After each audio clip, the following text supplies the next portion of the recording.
1920-ci ildə Azərbaycan Xalq Cümhuriyyətinin İtaliyadan sualtı qayıqlar, tanklar və müxtəlif hərbi texnikalar almağı planlaşdırdığı məlum olub. Milli Kimlik səhifəsinin paylaşdığı məlumata görə 17 yanvar 1920-ci ildə İtaliyada işgüzar səfərdə olan General İbrahim Ağa Usubov bu ölkənin Azərbaycanı de facto tanıdığını bildirib. Bu isə iki dövlət arasında daha sıx münasibətlərin qurulmasına şərait yaradıb. Romada general İtaliyalı sənayeçi və senator Conti ilə görüşüb. Görüşün əsas məqsədi Azərbaycan ordusu üçün silah və hərbi geyimlərin alınması olub.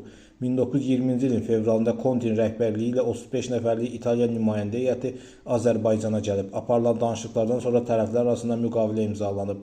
Razılaşmaya əsasən Azərbaycan İtaliyadan 34 artilleriya qurğusu, 12 hidroplan, 4 təyyarə, 5 tank, 20 zirehli maşın və əsgərlər üçün hərbi geyim dəstələri almağı planlaşdırıb. Maraqlı məqamlardan biri isə siyahıda 6 sualtı qayığın yer alması olub. Məlumata görə Azərbaycan bu məhsulların əvəzində İtaliyaya neft verməli idi. Müqavilədə hər ton neftin qiyməti $35 olaraq müəyyənləşdirilmişdi və ödənişlərin həmin vəsait hesabına həyata keçirilməsi nəzərdə tutulurdu.